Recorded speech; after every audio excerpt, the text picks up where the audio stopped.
I told my brother that my wife was sick, and he nodded like he understood. He didn't, he understood it as an opportunity. I know how that sounds. I know how all of this sounds. But I'm not writing this to make myself look good. I'm writing it because I'm the one who has to live with what happened. And at some point, you have to say it out loud or it eats you from the inside out. My name is not important. What matters is that I have a daughter named Hazel. She's 4 years old. And she has her mother's eyes and my mother's stubbornness, and she has never once in her short life been protected by the people who were supposed to protect her before I made sure of it myself. Let me start from where it started. Not where it ended, where it started. My wife, Nadia, was diagnosed with stage 2 kidney disease when Hazel was 14 months old. It wasn't a death sentence. The doctors were careful to say that, but it meant changes. It meant medication adjustments, dietary restrictions, regular appointments at the nephrology clinic in Hamilton, and eventually, if things progressed, a conversation about a transplant. Not yet, but the word was on the table, just sitting there. I took Nadia's diagnosis, the way I take most hard things. I got very quiet and very practical. I made a spreadsheet of her medications. I started cooking lower sodium meals. I called her clinic every time we had a question. My brother Liam called me 2 days after we told the family, and he said all the right things. He said he was sorry. He said to let him know if we needed anything. He said he was there for both of us. He came over for dinner the following Sunday. I should have noticed something then. Looking back, I notice everything. The way he refilled Nadia's glass before she asked. The way he found reasons to touch her arm when he was talking. The way she laughed differently when he was in the room, slightly higher, slightly more careful, like she was performing something. But I was tired. I was so tired. When you're managing a sick spouse, and a toddler and a full-time job, and a family who means well but takes more than they give, you stop noticing things that aren't on fire yet. My parents, my father especially, had always treated Liam differently than they treated me. I understood it growing up without having words for it. I was the older one, the responsible one, the one who got a summer job at 16, and put half of it into savings. Because my father said that was the right thing to do. Liam was 4 years younger, and somehow that made everything different. He got extensions on curfew. He got the car on weekends. When he failed his first year at Guelph, my father called it a setback and paid for the next semester. Without asking Liam to get a part-time job to cover any of it. When I failed a course in second year, one course, my father sat me down at the kitchen table and said, "I need to know you're taking this seriously." I took everything seriously. That was the problem, I think. Liam knew he didn't have to. I don't want to spend too much time on the childhood stuff. It's there. It's important background. But this story isn't about childhood. It's about the Saturday morning in March when I came home from taking Hazel to her swimming lesson at the YMCA on Cannon Street, and I found Nadia sitting at the kitchen table with her hands folded, and her eyes already full of tears before I even set the diaper bag down. I knew. I didn't know the specific shape of what I was about to hear. But I knew the way you know a storm before it breaks. Something in the air, something in the pressure. She said my brother's name. I sat down. She kept talking. There are parts of that conversation I can reconstruct word for word. And parts that just turned into static in my head. What I know is this. It had been going on for 3 months. It started around Christmas, when Nadia had been feeling particularly low about her diagnosis, and Liam had come to visit while I was at a FERC function in Burlington. He'd been kind to her. He'd stayed late. She said she didn't mean for it to happen, and I believe her, not because it makes it okay, but because I know Nadia, and I know that meaning for it to happen isn't the point. The point is that it did happen. 3 months, my brother, my wife. I did not yell. I don't really yell. I sat there for what felt like a very long time, and then I asked Hazel if she wanted to watch Bluey in the bedroom, and I set her up with the tablet. And I came back to the kitchen, and I said to Nadia, "Is it over?" She said yes. I said, "Did he know you were going to tell me?" She said she'd texted him that morning. I said, "Okay." And then I went outside and stood in the backyard in the cold for about 20 minutes, and I tried to figure out who I was now that this had happened. I called Liam. He answered on the second ring, which told me he'd been waiting for it. He apologized. He cried. He said things like it was a mistake and, "I don't know what I was thinking and I'm sorry. I'm so sorry. I know there's no excuse." And I listened to all of it, and when he was done I said, "Don't call me. I need time." And I hung up. What happened next is the part I still struggle to talk about. My mother called me 2 days later. She'd heard from Liam. Of course she had. She was careful at first, gentle, asking how I was doing. And then, carefully the needle shifted. She started saying things like, "He's really devastated, you know. He feels terrible. And, you know how Liam gets, he's always been sensitive." And the one that I keep coming back to. The one that lodged itself somewhere in my chest and has never fully come out. "I just hope you can find a way to move forward without letting this destroy the family." I said, "Mom, he slept with my wife." She said, "I know, and that's awful. But you have to think about the big picture. I didn't know what to say to that. I still don't really. There's a version of me that wishes I'd said something devastating and precise. Instead, I just said I had to go, and I hung up, and I stood in the hallway of our house in Ancaster. Our house that we'd bought 3 years ago because it was a good neighborhood for kids. Close to good schools, big enough for the family we were going to have. And I felt something in me go very quiet. My father called the following week. His approach was different. He was more practical about it, more transactional. He said he understood I was upset. He said these things were complicated. He said he thought Nadia and I needed to seriously consider whether the marriage was worth fighting for because sometimes these things happen when a partner is going through something difficult, and that I should try to understand what Nadia must have been feeling. I want to be clear. My father was not wrong that Nadia was going through something difficult. She was. She had a serious illness and a baby and a husband who was stretched thin. That's all true, but that understanding was apparently only being applied in one direction in Molly's analysis. No one called to say, "What must you have been feeling?" Carrying all of that and then coming home to this. Nadia and I's tried.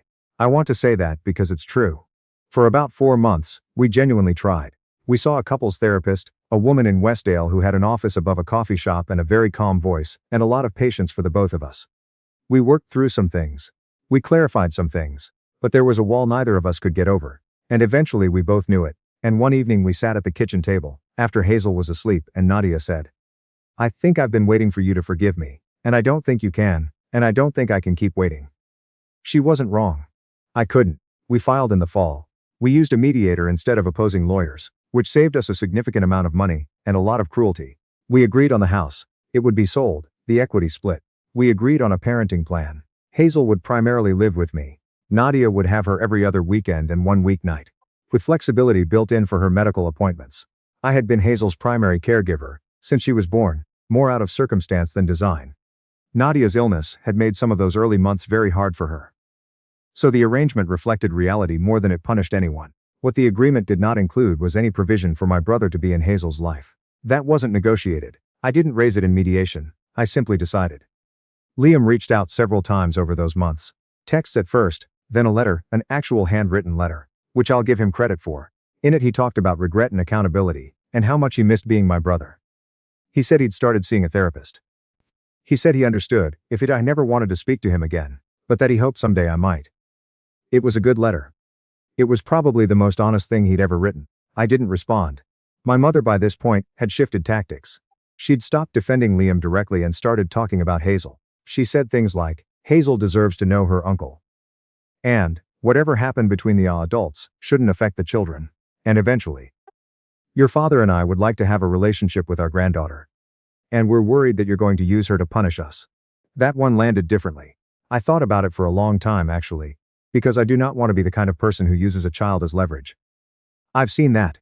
I know what it does to kids. Hazel is not a bargaining chip. She is my daughter, and every decision I make about her life has to be made because it's good for her, not because it satisfies something in me. So I looked at the situation honestly. What would it mean for Hazel to spend time with my parents? It would mean, inevitably, that Liam would be around. My parents had never once in their lives managed to keep Liam at a distance from anything. They would not start now. It would mean that Hazel would grow up in a household that had, twice now, with Liam and with Nadia's situation, chosen comfort over accountability. It would mean she would receive the message, in 100 small ways, she wouldn't even be able to articulate, that certain people in this family get to cause harm and still get the seat at the table.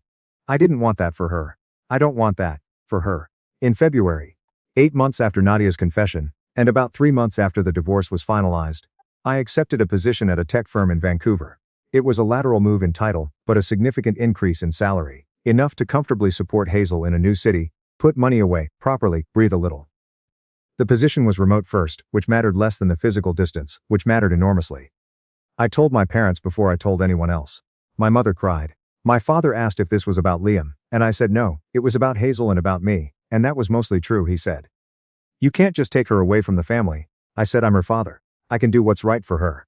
He said something about lawyers, and I said, "The parenting agreement is filed and it's been reviewed. Nadia has already been informed, and we've adjusted the schedule for her access." And then there was a long silence, and my father said, "I don't recognize you right now." I said, "I know." I didn't say, "That's been true for a while, and I've just stopped pretending otherwise." We moved to Vancouver in late March. Hazel thought it was an adventure. She liked the ferry from Sawasan to Swartz Bay. When we went to visit Nadia's sister on the island. She liked the mountains you can see from almost anywhere in the city. She liked her new daycare in Kitsilano, where the kids do yoga on Fridays. 4-year-olds adapt because they have to, and they do it with a grace that adults have mostly forgotten.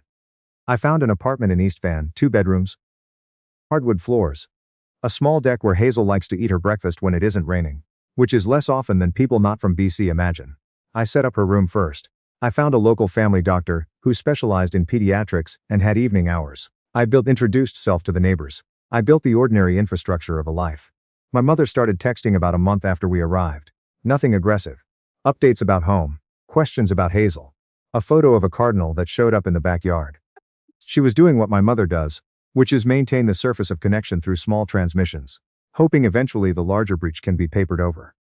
I responded to the texts about Hazel. I sent back photos sometimes. I kept my responses warm and brief, because Hazel loves her grandmother, and I am not trying to take that from her entirely. But I did not call. I did not visit.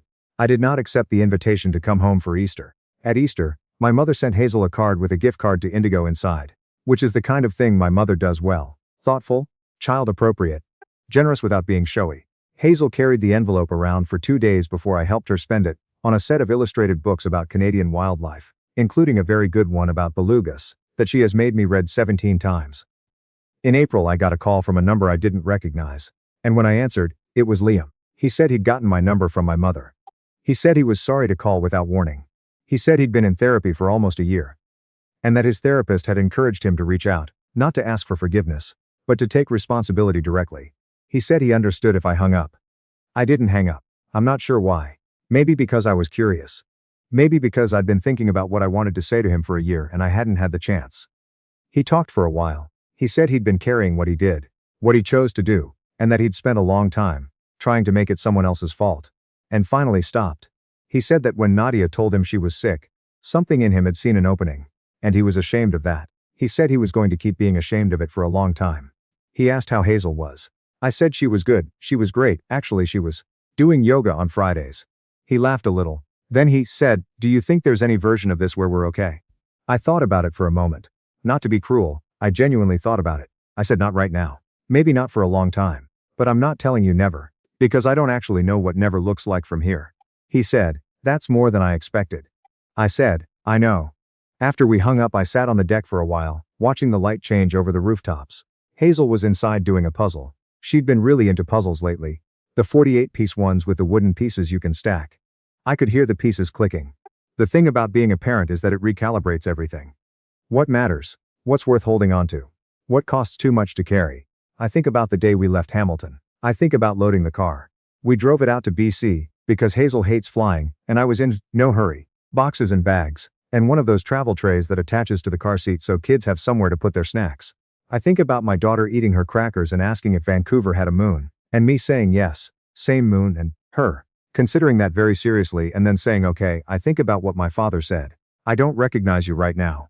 I think he meant it as a loss. I think he meant it as an accusation. But I've been turning it over since, and what I keep landing on is this. Good. Good that he doesn't recognize me, because the version of me he recognized was the version that let things slide.